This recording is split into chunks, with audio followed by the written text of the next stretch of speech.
Bueno, general, llega el momento en el que ustedes encuentran alguna pista o los encuentran ya de frente o uno de los indígenas. ¿Cómo es cuando ya los ven? Bueno, aquí en este mapa quiero detenerme un poquito. Si alcanza a observar el número uno en el mapa, fue lo No. primero que encontramos, el tetero. Ok, Luego el número dos, el maracuyá. la fruta. Pero si observamos a la derecha, al oriente, donde está el 3, ahí fue donde se encontró la aeronave accidentada. Es Ok, decir, que estaban aproximadamente unos 3 kilómetros al occidente donde se accidentó la aeronave. caminaron Esa ese. línea verde que Ajá. sale desde el número 3, luego al 8, al 7, etcétera, es la trayectoria que muy seguramente llevaban los menores durante ese recorrido. Y eso era lo que íbamos armando nosotros, ese rompecabezas. Los indígenas antes estaban buscando era al otro lado del río. Ujú. Y finalmente los encontramos donde está esa estrella. Pero como vimos ese recorrido de alguna manera errático, que luego vimos que iban como hacia el nororiente, no sé si alcanza a ver unas líneas oblicuas que son amarillas y negras. Sí, más Esos o menos. son Ajá. 11 kilómetros de cinta que nosotros, ahí lo estoy señalando ahí con el cursor, son cinta de construcción. Usted ha visto, Ok. Henry, que cuando van a construir una vía colocan una Ah, cinta amarilla y negra. ajá. Pusieron muchas entonces en la Coloca- selva. colocamos 11 kilómetros de esa cinta con Ujú. 2.000 silbatos a una altura de 1,20 m para que la niña, cuando fueran caminando, viera la cinta y cogiera un silbato y nos Claro, llamara. claro. Pero además de eso, colocamos un reflector supremamente potente con un altavoces grande, con señales allá en la selva, como si fuera un concierto. Y Ujú. dice, bueno, se coloca allá, pero sí, ¿y dónde saca la energía? Ajá. ¿Quién le da la seguridad? ¿Quién lo cuida? Etcétera. Todo eso era un desafío. También insertamos 100 kits de comida, esos puntos blancos que aparecen Ok. que parecen como diamantes, los cogimos para extenderle el tiempo de vida. Y de acuerdo a lo que nos contaron, falta confirmar si cogieron uno Ah, bueno, de esos sirvió. elementos. También lanzamos 10.000 volantes que finalmente los orientaron a los niños a que los pudiéramos encontrar. ¿Y cómo ocurrió el encuentro? Es la pregunta que me hace. Exactamente. 2 días antes de encontrarlos, o 3 días antes de encontrarlos, fui a orar, que era lo que hacía a diario, porque quien se puede dar mejor motivación es uno mismo y tiene que coger elementos externos para alimentarse de ellos. Y uno de ellos es la oración, que le permite a uno una reflexión. Claro. Y pues usted ha escuchado, Henry, que a veces cuando uno ora le aparecen símbolos, señales. Sí, sí, total. Pues esta vez no apareció ninguna señal. El mensaje era claro, vaya y búsquelos. Sí, vaya a Ese era trabajar. el mensaje. Vaya a trabajar, hermano. Sí, sí. Pues al siguiente día me fui allá a la selva.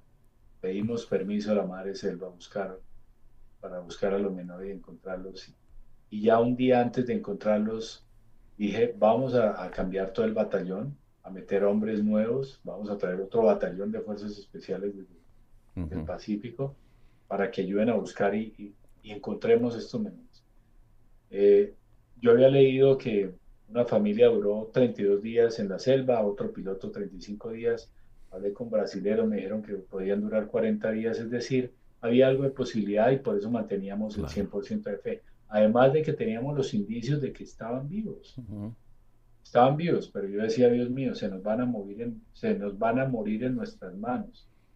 Yo decía, Dios mío, ayúdame al menos a encontrarlos, así sean muertos, pero al menos los cadáveres. Pero yo sé que están vivos, pero ayúdanos, Señor.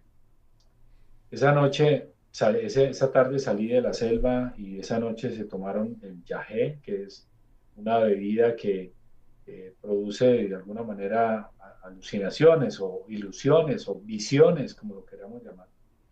Y el indígena mayor, que era el líder, veía dónde podían estar los menores. Al siguiente día partió una célula combinada de búsqueda entre militares e indígenas, que nosotros solamente dedicábamos el 10% de la capacidad militar para la búsqueda con los indígenas y el otro 90% con el arte y ciencia de nosotros. Y se fueron hacia allá los indígenas, un sitio que habíamos recorrido ya como lo ve en la mitad.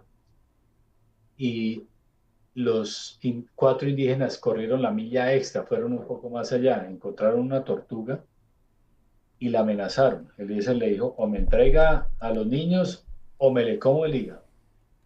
Y Nicolás dijo, y yo me le bebo la sangre. Eso no salió en el documental de Netflix y no salió en documentales, etc.